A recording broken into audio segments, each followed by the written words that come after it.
कहानी। हमरा के देवरानी बने खातिर के मजबूर कैलस? तू मजबूर कैलू और तू खुलल आँख से सपना देखा ताड़ू। तो जौन आँख से सपना देखा ताड़ू उससे सिर्फ तोहरा की खुशी हुई। अगर अपन एक आँख से भी हमार खुशी के सपना देख ले रहती तो कबो भी 100 रुपया की चप्पल खातिर मना न कर ले रहती। हमार लड़का के भविष्य के बारे में अगर सोच ले रहती तो ओकरा के प्ले ग्रुप में जाए से मना न करती। तू सिर्फ और सिर्फ अपन पति, अपन लड़की और खुद के बारे में सोचेलू। और सच्चाई तो यही बा कि तू हमके एक घर में ब्याह के एक हाथे लेके आल बाड़ू ताकि हम ई घर की नौकरानी बन के रही और तू ई घर के मालकिन बन के रहा।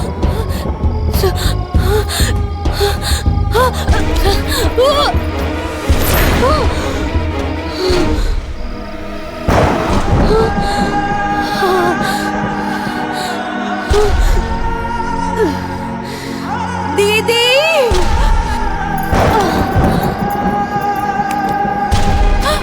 दीदी,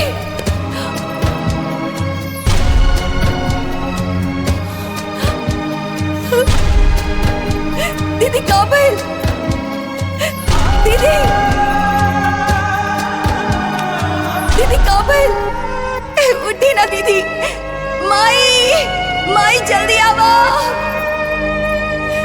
दीदी उठी ना, का हो गई? माई, दीदी, होश में आई दीदी। अरे का हो गई? पुष्पा जी का भाई? ए पुष्पा, अरे पुष्पा, पुष्पा, चली ना दीदी के डॉक्टर के पास ले चली। पुष्पा, पुष्पा, पुष्पा, अरे उठा दीदी।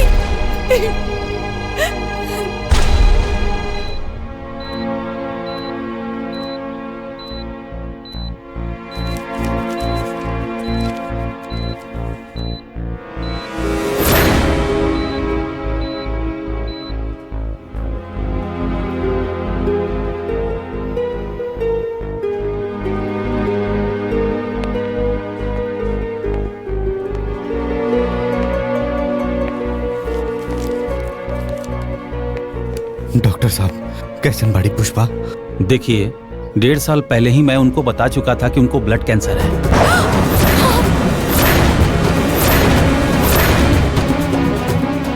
और उनका कंडीशन लास्ट स्टेज तक पहुंच चुका है।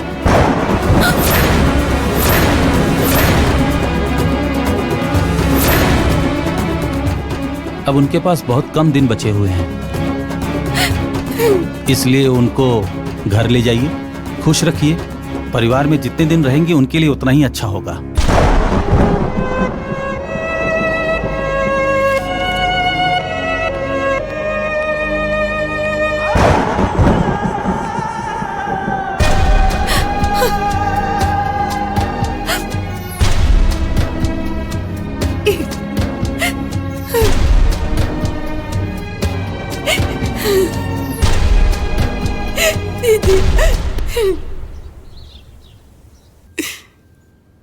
दुल्हन के कैंसर ये हमरा और गुलाब के पता रहे। दुल्हन ये बीमारी के टेंशन में बहुत रहे लगली। नैहर की चिंता, ससुराल की चिंता, तेरा ब्याह की चिंता, गुड़िया के परवरिश की चिंता कि उनका बाद उनका गुड़िया के ध्यान रखी, घर के ध्यान रखी।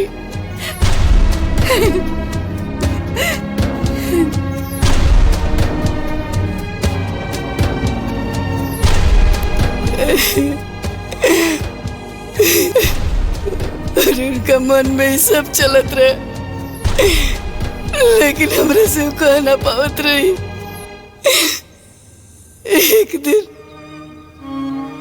एक दिन हमरा से कहली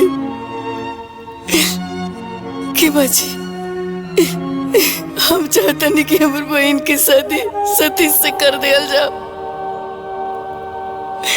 ताकि हमारे बाद घर में रही ना, घर के संभाल सकती है। हमारे गुड़िया के संभाल सकती है। काहे कि मासी तो माँ जैसन होले ना, माँ से बढ़ के मासी होले। अगर दूसर लड़की ये घर में अगर देवरानी बन के आई तो पता न कैसे ही घर में रही। हमें सोच के ये रिश्ता के फौरन हाँ कह देली कि दुल्हन के गैला के बाद गुड़िया के माई की कमी महसूस ना होए।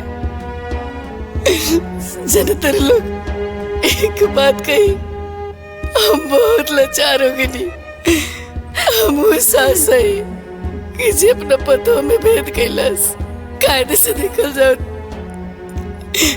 हमरे बड़की के घर के मालकिन बनावे के चाहत रहे, लेकिन हम दुल्हन के बने नहीं। कैसे कि हम चाहत रहे कि हमर दुल्हन चाहे जितना दिन रहे लेकिन अपन हर खुशी जियस। हमर दुल्हन में मालकिन बने के जिम्मेवारी संभालने की सारा गुण रहल। ऐसे हम उनका के घर के मालकिन बने नहीं, और वो आज तक घर के बहुत अच्छे से संभाल के रख ली, क्योंकि कोनो चीज की कमी ना हो के दर।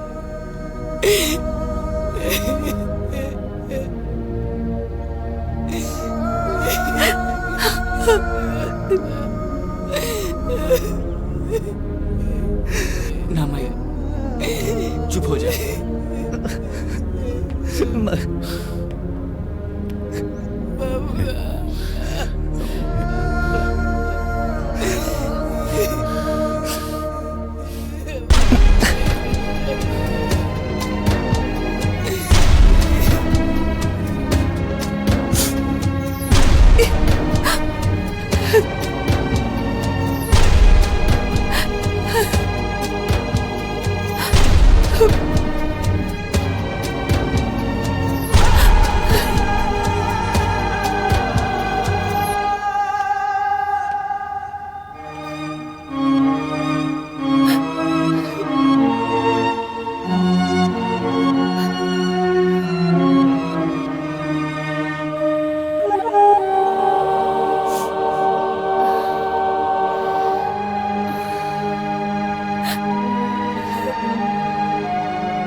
ये हंसी के पीछे इतना बड़ा दर्द छुपल बा दीदी, इतना बड़ा दर्द।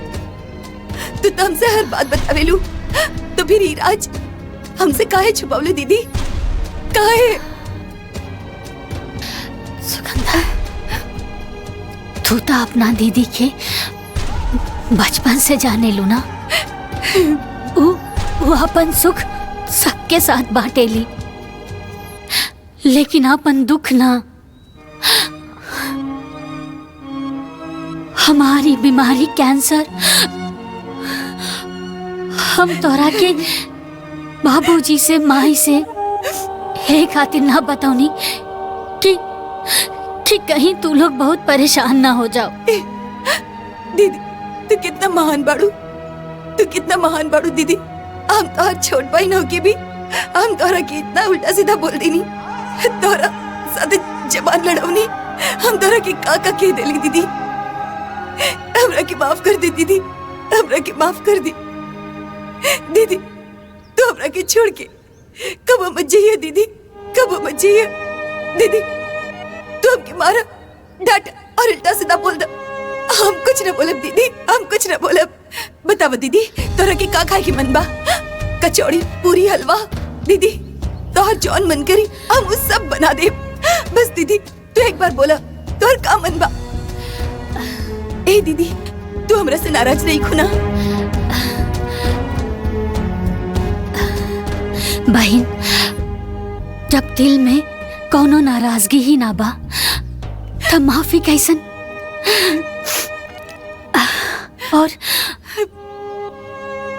और जौन रिश्ता में लड़ाई ना हो तो समझ जाओ कि वो रिश्ता दिल से ना दिमाग से निभावल जा रहल बा।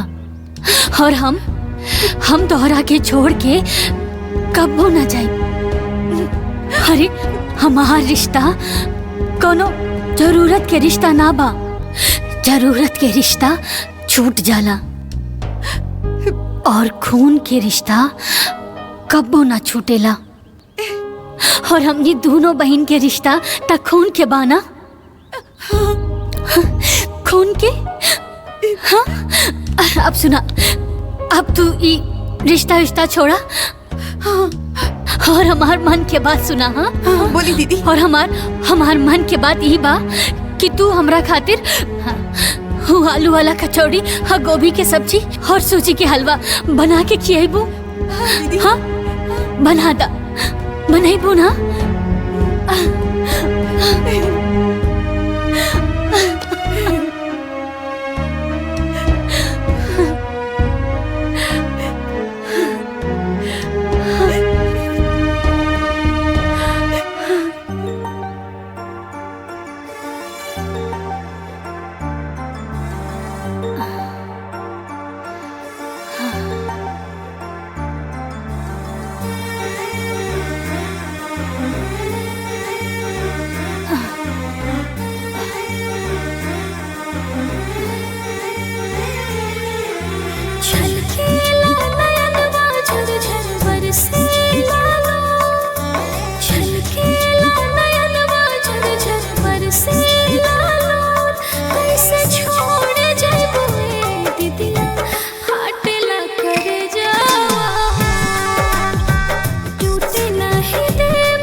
दीदी आज ई तरफ पूरा परिवार के एक साथ काहे बुलावनी है?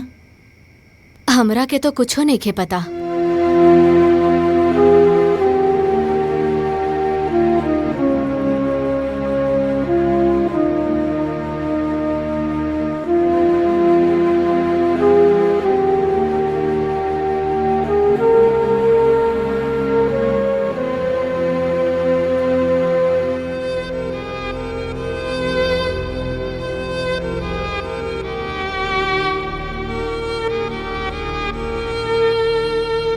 जेठानी जी, हम पिंकी, गुड़िया और गोलू के नाम 5-5 लाख की एफडी करोले बानी।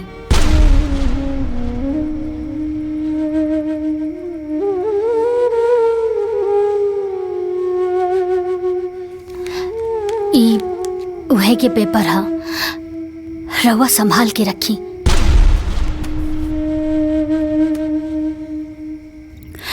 जब ये लोग बड़ा हो जाए ना तो ये पैसा ये लोग इनके पढ़ाई में बहुत काम आई।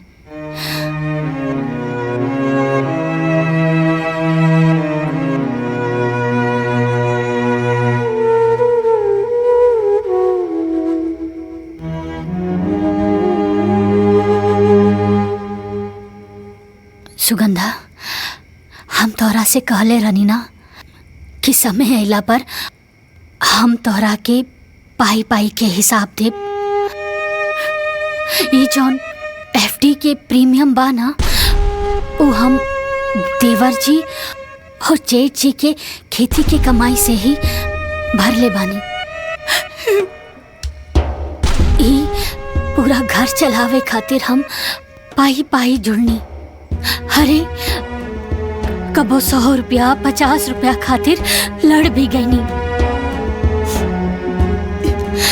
कभी अपना पति से तो कभी तू दोनों लोगन से। तब जाके इतना बड़ा रकम इकट्ठा भइल।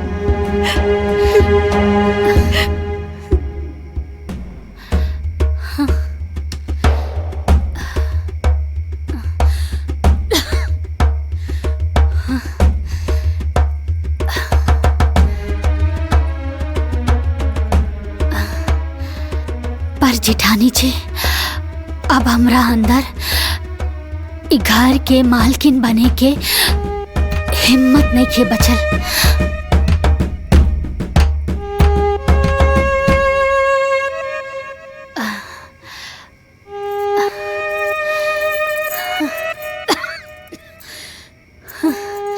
अभी घर के मालकिन की जिम्मेदारी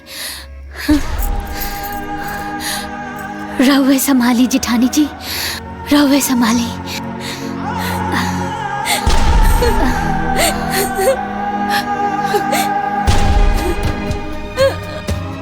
हमरा के माफ कर दे पुष्पा, माफ कर दे। हमरा से बहुत बड़ भूल हो गई बा। हम तोरा के गलत समझनी। तू दोनों बहिनी के झगड़े में आग हम लगवनी है।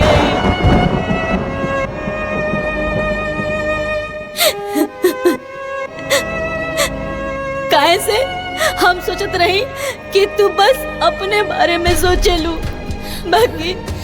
बाकी आज जवन तू इस सब के लिए कैले बाड़ू, अगर हमार सग बहन भी होगी ना तो कबो ऐसा ना करी।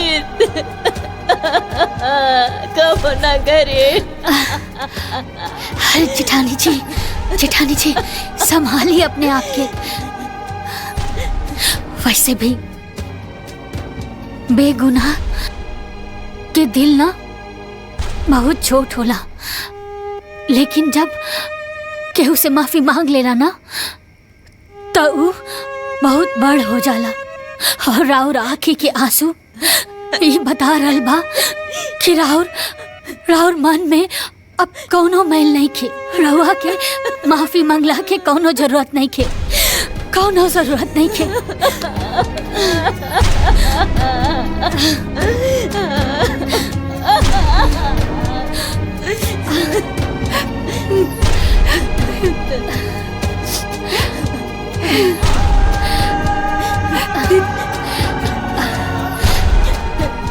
बस हमारे एक आखिरी एक शब्द जेठानी जी, ई सुगंधा छोट हवे, थोड़ा जिद्दी बाड़ी, लेकिन दिल के बहुत अच्छा बाड़ी। एकर कौनो भी बात के कबो बुरा मत मनिहा। एकर हमेशा ख्याल रखिया अपन छोट बहन समझ के।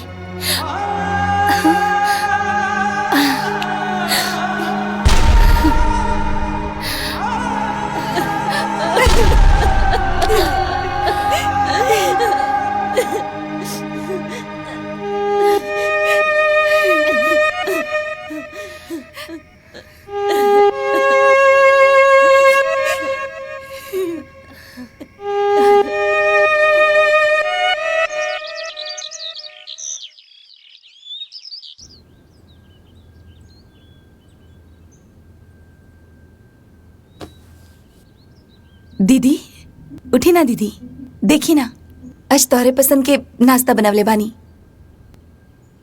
जल्दी से उठ जाई दीदी, और दवाई भी तो खाए के बा। दीदी उठी ना, वरना नाश्ता ठंडा हो जाई। दीदी दीदी उठा।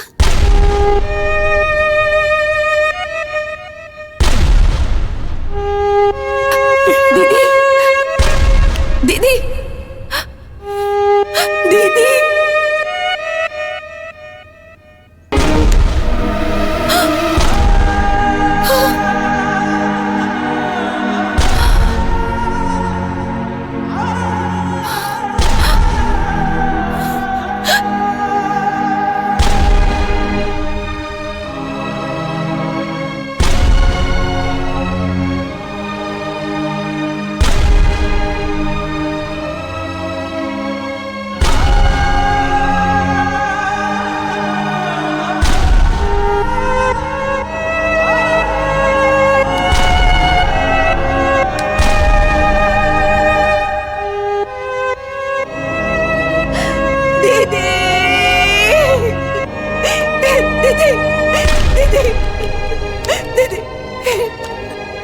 दीदी उठी ना दीदी, दीदी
कैसे